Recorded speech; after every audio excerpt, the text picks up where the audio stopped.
Vamos conversar um pouco. Vamos lá? Bom, vamos cancelar hoje. Já não estamos mais em 2022. E Putin está percebendo isso aos poucos. Em 13 de agosto, Putin cometeu um erro catastrófico. Ele alertou publicamente que se os países europeus não pararem de fazer cumprir as sanções contra a frota fantasma da Rússia, então a Rússia será forçada a começar a atacar navios e petroleiros europeus.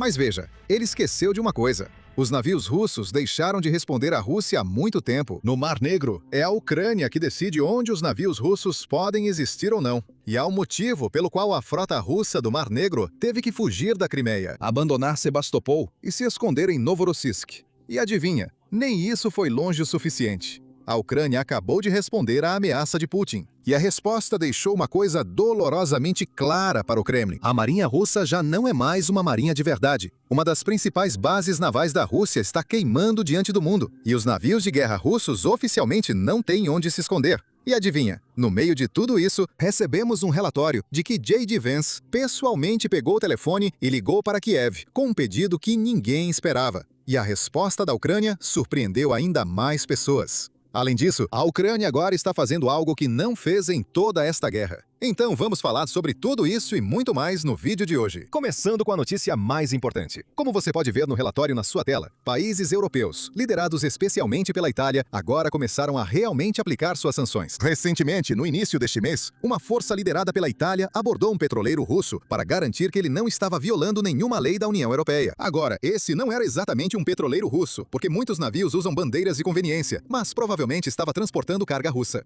Agora, é claro, Putin não ficou nada feliz com isso. Porque, você sabe, quando as pessoas começam a fazer cumprir as regras, fica mais difícil para a Rússia continuar quebrando elas. Então, Putin teve que vir a público e começar a fazer ameaças novamente, como ele tem feito durante toda essa guerra. Basicamente, ele fez uma declaração dizendo: "Ei, nós podemos tornar a vida um inferno para todo mundo", como se a Rússia já não estivesse fazendo isso. Só escuta o que ele disse.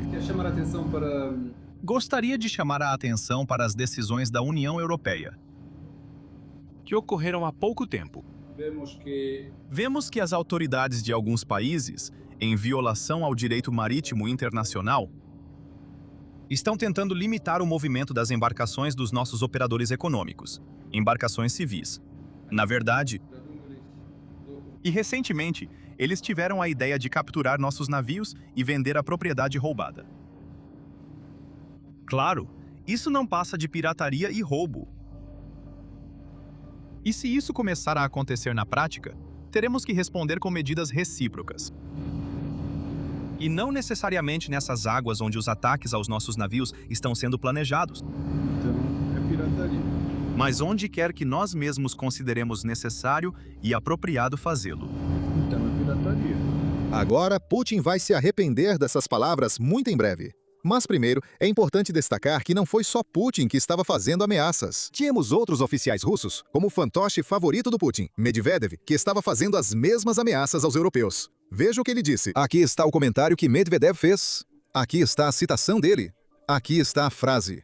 Esses cães europeus não têm o direito de deter embarcações comerciais navegando sob bandeira não russa, mas transportando carga de interesse da Rússia. A grande maioria das embarcações da Europa Ocidental também navega sob bandeiras de conveniência. Portanto, a Rússia tem o direito de atacar qualquer embarcação comercial pertencente a países inimigos, seja em nossas águas ou em águas neutras. Se houver motivo suficiente para suspeitar que está transportando carga de interesse do inimigo, qualquer carga, existem muitas dessas embarcações.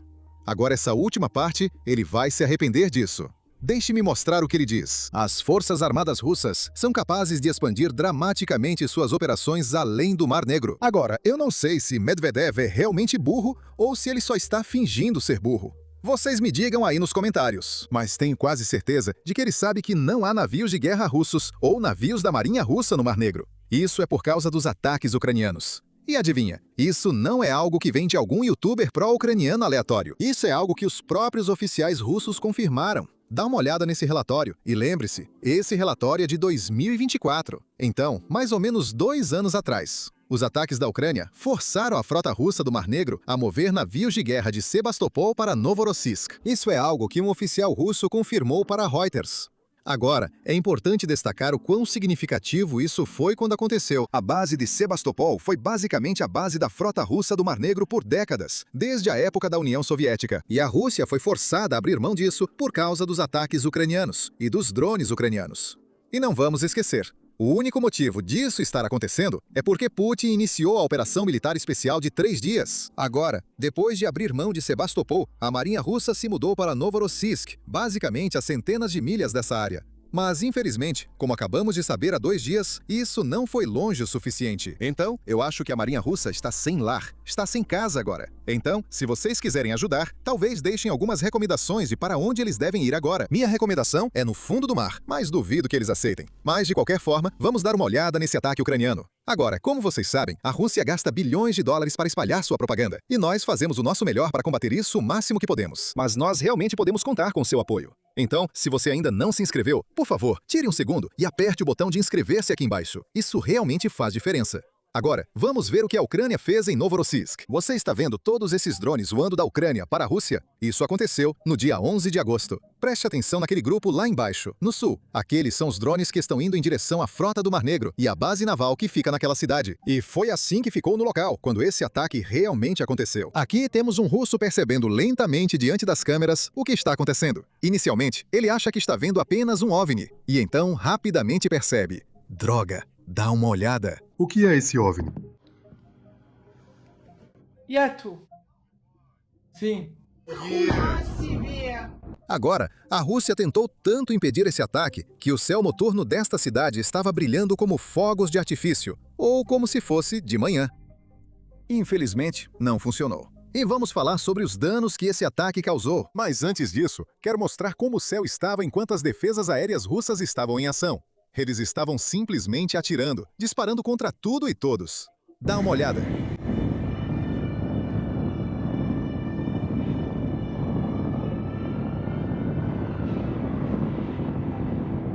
Agora, aqui está o dano. Isso está sendo relatado pela Euromaidan Press, por outros veículos. E claro, é algo que o próprio governo ucraniano anunciou. E blogueiros de guerra russos confirmaram. Então, é uma notícia confirmada por vários lados diferentes. Não é só um lado dizendo: ei, olha o tipo de dano que causamos. Mas esse é o dano. 4 diferentes navios de guerra russos foram danificados nesse ataque. 2 fragatas portadoras de mísseis calibre, um navio de mísseis e um navio de patrulha. Agora, nós realmente temos os nomes. As 2 fragatas que foram danificadas se chamavam Almirante Markov e Almirante Essen. Esses estão entre os navios de superfície mais novos e importantes que a Rússia manteve no Mar Negro. Ambos são capazes de lançar mísseis de cruzeiro calibre contra a Ucrânia, e tenho certeza de que provavelmente faziam isso todas as noites. Esses mísseis vinham atingindo cidades ucranianas regularmente, e finalmente a Ucrânia conseguiu sua vingança. Esses mesmos navios que estavam atacando civis ucranianos, agora provavelmente não servem mais para nada. Agora, a outra parte desse ataque que foi chocante para todos. E isso é algo que o presidente Zelensky confirmou pessoalmente. Dê uma olhada na declaração dele. Pela primeira vez em toda essa guerra, a Ucrânia realmente combinou 15 armas diferentes em uma única operação para atacar um local que a Rússia realmente não esperava. Agora, nós realmente temos uma lista das coisas que a Ucrânia usou. Então dê uma olhada. E isso é algo que Zelensky postou no Twitter. Agora, vou ler os nomes, mas só para avisar, provavelmente não vou pronunciá-los corretamente. Então, essas são as empresas e drones que participaram dessa operação. Planintia, Pleco, Bars, Long Neptune trabalharam em conjunto. E junto com Mitch, Firepoint. Essa é a empresa importante sobre a qual ouvimos muito. Hamzav, Sishin, Trust, Cario, Grober, Litnui e drones Dovibush, assim como as embarcações de superfície não tripuladas Sargon e Mamai. Agora, aqui está um detalhe importante em tudo isso. Todas essas empresas, todos esses drones e mísseis são produzidos internamente. Então, eles estão sendo projetados e construídos na Ucrânia. E isso é importante, porque se são produzidos internamente, a Ucrânia realmente não precisa pedir permissão a ninguém para atacar algum alvo. A Ucrânia pode simplesmente realizar uma operação quando achar necessário. E isso é algo em que a Ucrânia tem investido pesadamente. Eles têm tentado fortalecer suas capacidades de defesa e fizeram um trabalho tremendo. Na verdade, eles estão superando a Rússia quando se trata de inovação e produção na área de drones. E também têm tentado alcançar a Rússia também na área de mísseis. E claro, a Ucrânia realmente quer construir seu próprio sistema de defesa antimísseis, para que possam finalmente parar os mísseis balísticos russos, e não depender dos interceptadores de mísseis Patriot, ou de qualquer outra coisa. Agora, outro motivo pelo qual isso é importante, é porque, mais ou menos nessa época, saiu um relatório que foi um pouco chocante. Aparentemente, os Estados Unidos acabaram de fazer um pedido muito específico à Ucrânia sobre esses ataques. Agora, esse é um pedido que eu realmente quero esclarecer um pouco, porque definitivamente é algo importante. Porque tivemos o vice-presidente J.D. Vance, que provavelmente não é fã de Zelensky, ligando diretamente para ele. Mas antes disso, quero mostrar como os russos reagiram na cidade depois desse ataque. Então, como os russos reagiram em Novorossiysk após todos os danos que a Ucrânia causou? Dê uma olhada. Então, na sua tela, você pode ver a manhã seguinte. Isso foi na manhã após o ataque. O ataque aconteceu à noite, e o ataque foi tão grande que a fumaça ainda cobria a cidade no dia seguinte, enquanto os russos acordavam, iam para o trabalho e podiam ver tudo aquilo. E nós também temos um vídeo de uma mulher russa reagindo a tudo isso na frente dela. Então, dê uma olhada. Me parece que nunca houve uma noite como a de hoje em Novorossiysk. Ou em qualquer lugar da nossa região. Nunca houve uma noite assim. Foi absolutamente assustador. Pessoas morreram e tantos prédios pegaram fogo. É simplesmente horrível. Eu sempre fui eu. Sei lá, eu era um pouco mais relaxada em relação a isso. E desta vez eu estou bem. Em outras palavras, simplesmente das 10 da noite às 6 da manhã. Isso não é um cessar-fogo. Isso é realmente assustador. Eu normalmente não me importo tanto, mas isso... É melhor simplesmente ficar em casa e não ir a lugar nenhum nas férias. Não há necessidade de fazer isso este ano. Todo mundo sabe muito bem o que está acontecendo aqui no geral. Por aqui nos chats. Você vê pessoas escrevendo que vieram de férias? Poxa, será que eu devo comprar uma passagem de volta ou não? Vocês estão malucos ou o quê?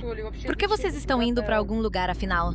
Estão indo. Agora, é claro, eu duvido que ela seja a pessoa mais informada sobre essa guerra e sobre como a Ucrânia está conduzindo tudo isso. Mas é importante ressaltar que a Ucrânia realmente não está atingindo infraestrutura civil. De qualquer forma, algumas propriedades civis foram danificadas na noite passada e os russos acham que foi porque a Ucrânia tinha um drone maluco, que estava atirando para todo lado. Isso não é verdade. Então, deixa eu mostrar o que os russos pensam, e depois eu explico o que provavelmente aconteceu. Porque, novamente, nós realmente não podemos ir lá investigar. Duvido que a Rússia queira investigadores independentes lá para descobrir o que está acontecendo. Mas eu tenho uma teoria. Mas primeiro, aqui está o que os russos pensam.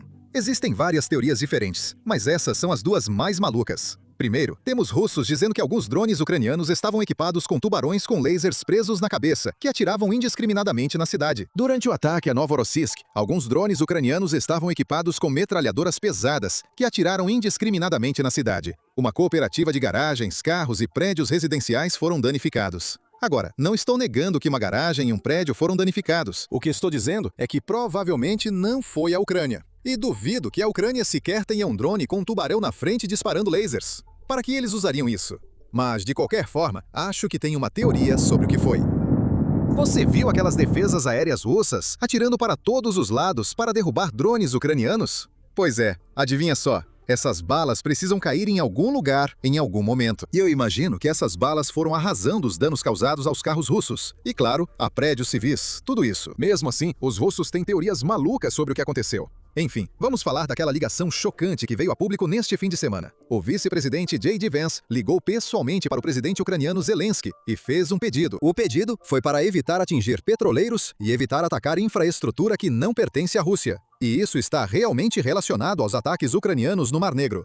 Agora, eu sei que algumas pessoas ficam confusas com isso, o que até faz sentido, porque J.D. Vance não é exatamente alguém que tem muito apreço pela Ucrânia. Então, as pessoas ficaram surpresas que a Ucrânia realmente concordou com esse pedido. Deixe-me explicar qual foi o pedido, e então podemos tentar entender por que a Ucrânia concordou. Dê uma olhada nesse oleoduto na sua tela. Ele se chama Oleoduto CPC, o consórcio do oleoduto do Cáspio. E o que ele faz é conectar os campos de petróleo do Cazaquistão ao porto de Novorossiysk. Então, o petróleo do Cazaquistão atravessa a Rússia, atravessa o Cazaquistão até um porto russo, depois é carregado em petroleiros. E esses petroleiros, basicamente, o transportam pelo Mar Negro e o levam para onde estiver o cliente. Agora, aqui está a parte principal. Eu não sei exatamente sobre esse oleoduto, mas acho que há alguma participação americana nesse oleoduto, pelo menos do lado do Cazaquistão. Mas, mais importante ainda, os campos de petróleo aos quais o oleoduto está conectado são parcialmente de propriedade de empresas americanas. Talvez 50% ou menos do que isso. Depende de qual campo de petróleo estamos falando. Agora, eu imagino que essas empresas entraram em contato com o governo e pediram para o governo ajudar a convencer a Ucrânia a evitar atacar coisas que na verdade não pertencem à Rússia. E a Ucrânia realmente concordou com isso, com algumas condições. A Ucrânia disse, desde que os navios não pertençam à Rússia, e claro, desde que os navios não estejam transportando petróleo que pertença à Rússia, eles não vão atacar nenhum desses.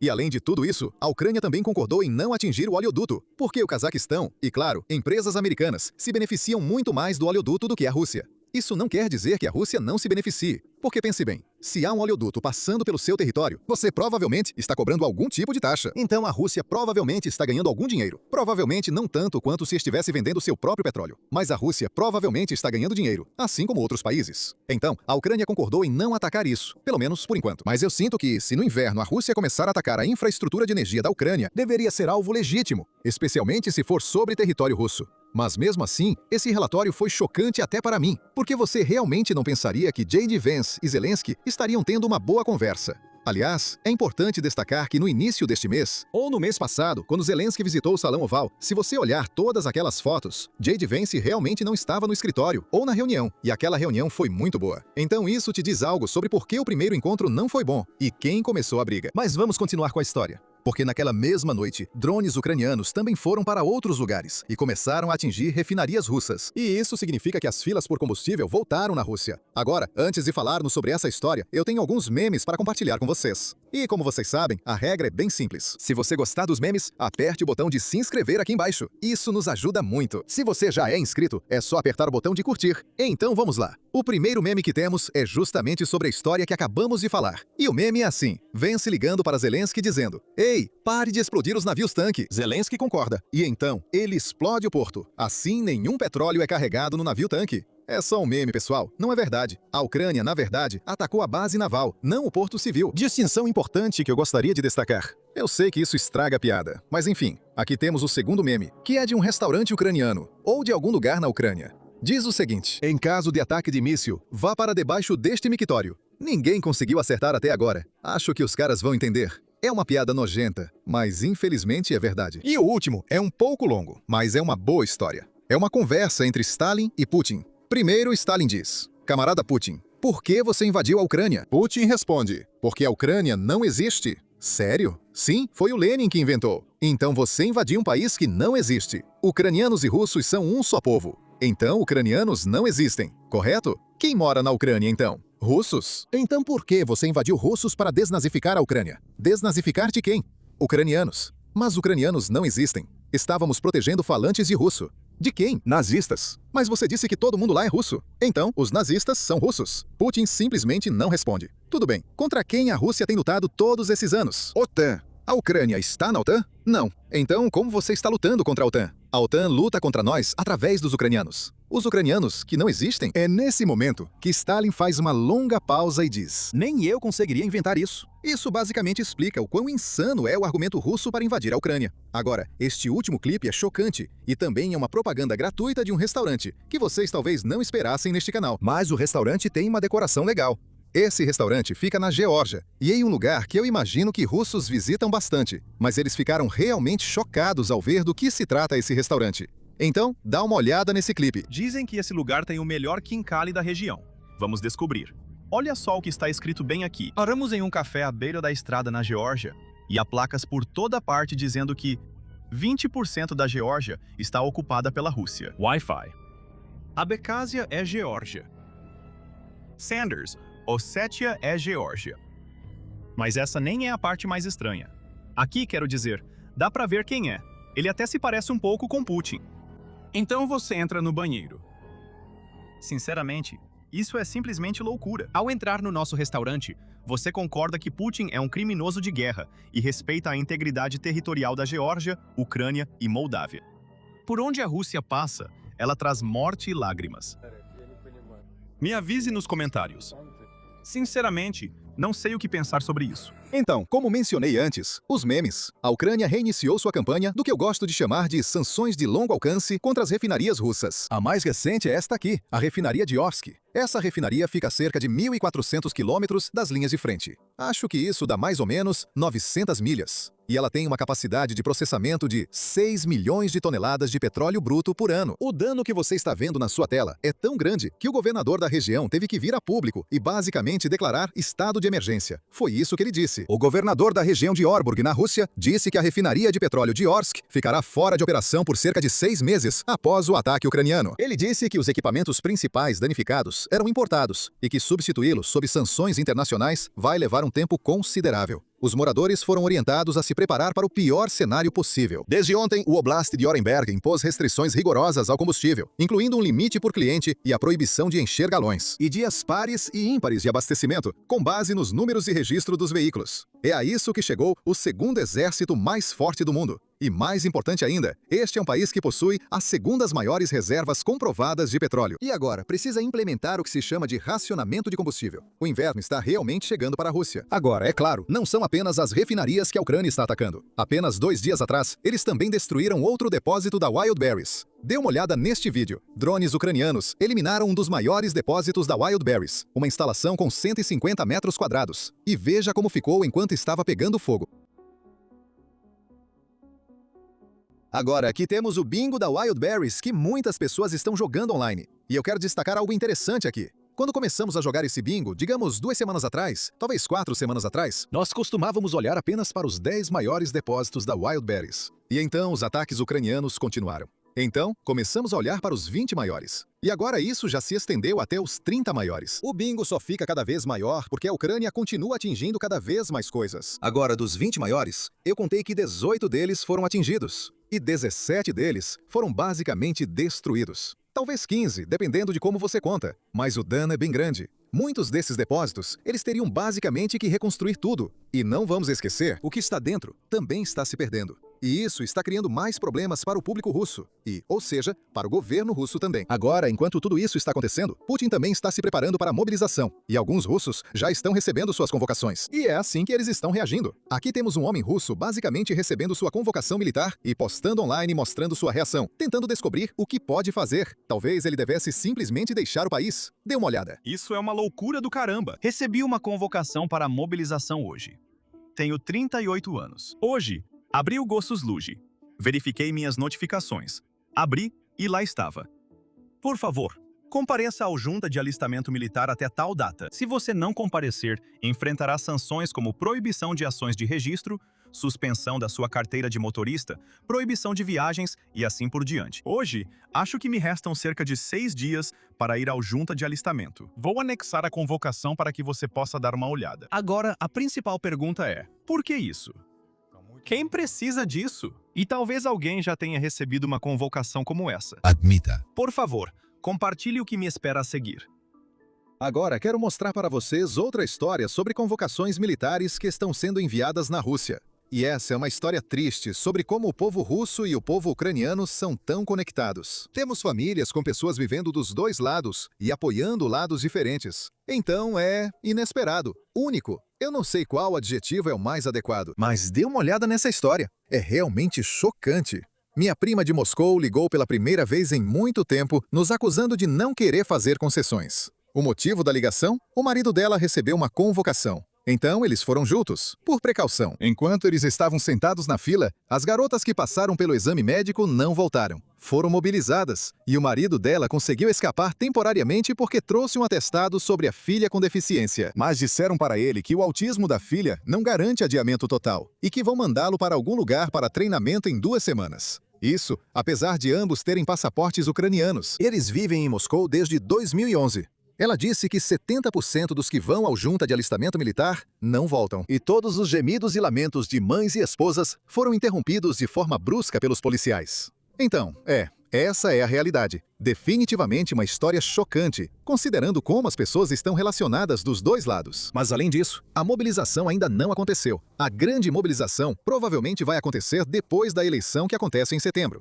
Então, esse tipo de coisa já está acontecendo mesmo antes disso. Então, definitivamente coisas interessantes acontecendo na Rússia. E não parece que Putin queira acabar com a guerra tão cedo. Agora deixa eu terminar hoje com uma novidade. Nós lançamos recentemente um podcast novinho em folha. E nosso primeiro convidado é o ex-comandante da Marinha, Dave Stevens. Agora eu tenho um trecho da conversa que quero que vocês ouçam. Mas antes disso, tenho um pedido rápido para fazer. Dave Stevens é autor e ele lançou recentemente um novo livro, Preparação para Desastres para Leigos. Então, se você se interessar pelo livro, eu recomendo muito que vocês deem uma olhada. Vou colocar um link na descrição, um link da Amazon. Ou você pode simplesmente procurar o livro onde você costuma comprar seus livros, e-books, Audible, onde quiser. Mas além disso, nós vamos sortear 10 cópias para quem se inscrever e comentar neste vídeo. Então, deixe um comentário aqui embaixo e, com certeza, dê uma olhada no livro se você tiver interesse. E agora, aqui temos um trecho do nosso primeiro episódio de um podcast totalmente novo. Aqui temos um vídeo de um drone Que está desviando de mísseis de defesa aérea russos. Pelo menos é isso que eu vejo. Mas você pode compartilhar o que você vê. Você tem uma visão muito mais experiente. É um sistema Panzer, de mísseis de curto alcance projetados para proteger alvos, mas também alguns dos foguetes maiores, como o S-300 e o S-400.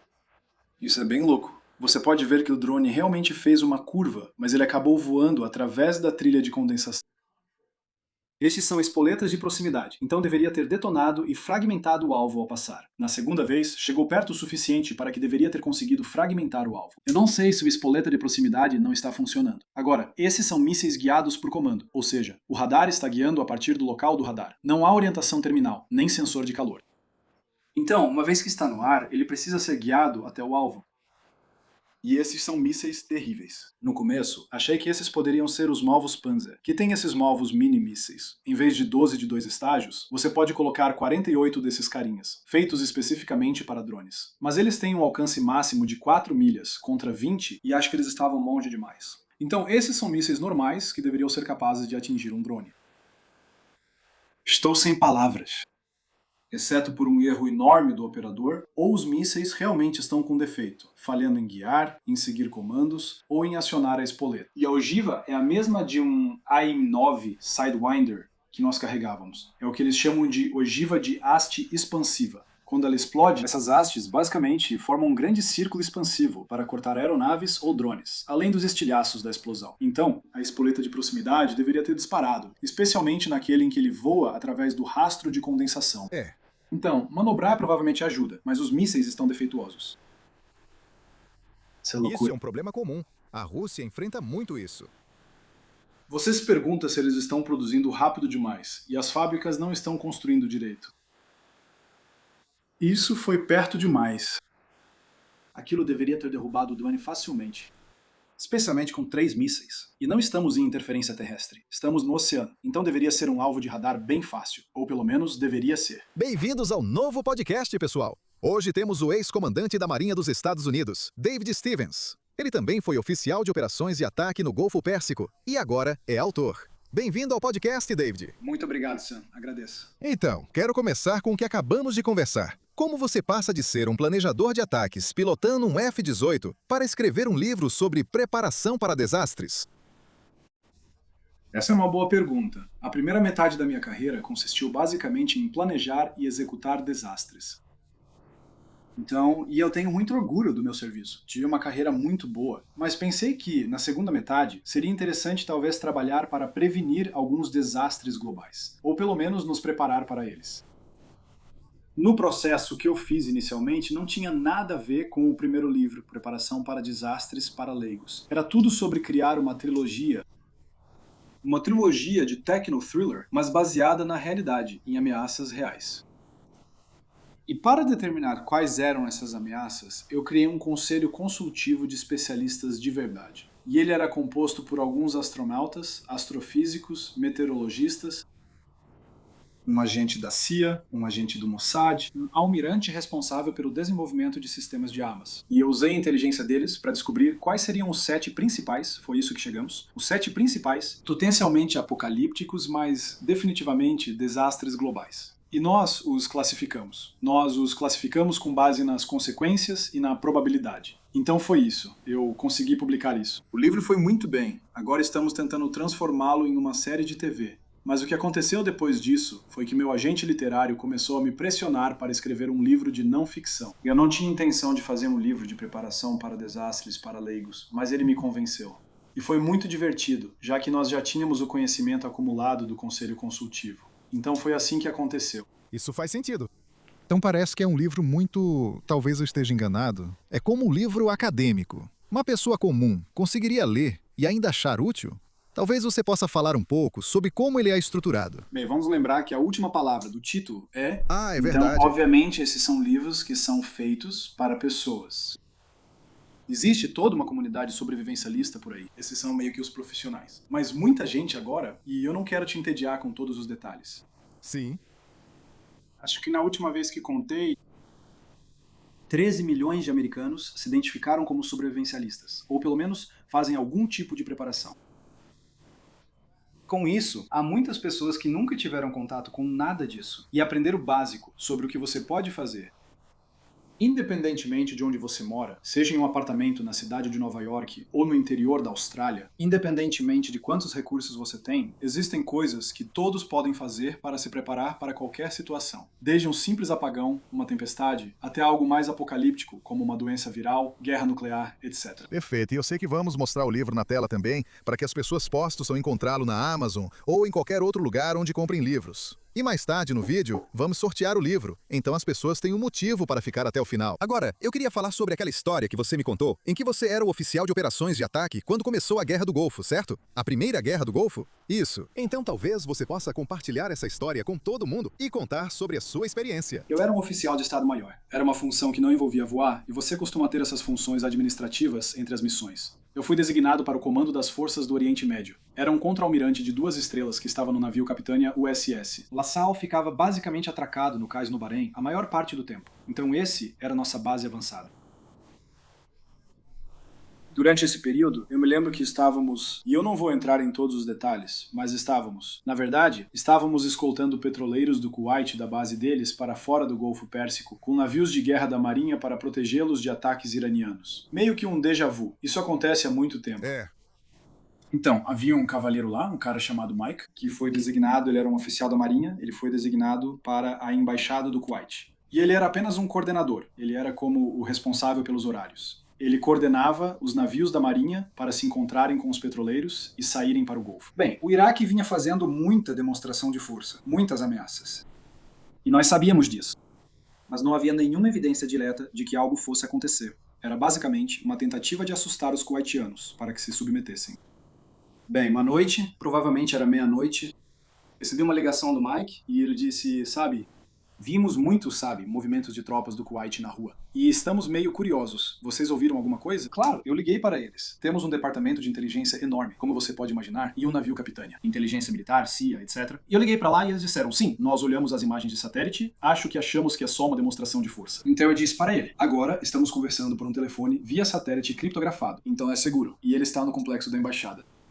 Ele liga cerca de 1 hora depois e disse, bem, nosso embaixador disse que está tendo dificuldades para entrar em contato com o governo do Kuwait agora. As linhas fixas estão fora do ar. E ele disse, ouvimos algumas explosões à distância. Você pode confirmar? Liguei lá embaixo de novo. E eles disseram não. Então, na terceira vez que ele liga, provavelmente 2 horas da manhã, ele disse, vamos lá, tem alguma coisa acontecendo. Ele disse, não só vimos movimentação de tropas do Kuwait, mas também tem alguns tanques T-72 do Kuwait estacionados na frente da embaixada. Então liguei lá embaixo de novo, e a resposta foi, os kuwaitianos não têm tanques T-72. Foi assim que soubemos que a invasão tinha acontecido. Aqueles já eram tanques iraquianos parados na frente da embaixada. Então, é claro. A próxima etapa foi avisar o almirante, muito rápido, e ligar para o presidente, e o resto é história. Uau! Então, tecnicamente falando, você foi a primeira pessoa não a primeira, mas uma das primeiras a, confirmar há uma invasão. E eles já estavam na cidade. Mike sabia disso, mas ele só não sabia sobre o T-72. O que era? O cara da Marinha. Vamos lá. Sim, com certeza. Certo. Agora, já que estamos falando sobre navios iranianos, isso ainda está acontecendo. E recentemente, na verdade, a Ucrânia atingiu um navio iraniano que estava transportando, acho que, componentes de drones para a Rússia. E então o Irã estava dizendo que vai atacar a Ucrânia. E você levantou um ponto interessante. Você viu a reação da mídia? A gente tem falado bastante sobre a reação da mídia. Mas agora a Ucrânia também tem capacidade de atingir o Irã. Não é só o Irã que pode atingir a Ucrânia. Se você quiser ouvir o resto da conversa, pode fazer isso clicando na tela final do vídeo, clicando no cartão acima ou clicando no link na descrição. Ou você pode simplesmente procurar o nome do podcast que vou colocar na tela em qualquer lugar onde você ouve seus podcasts. Nós. Nós planejamos fazer um episódio toda semana, uma entrevista totalmente nova, onde eu aprendo muitas coisas. E eu costumava fazer essas conversas só nos bastidores, mas eu quis compartilhar porque elas são muito educativas. Então é isso que eu tenho para vocês. Meu nome é Sam e eu vejo vocês no próximo vídeo.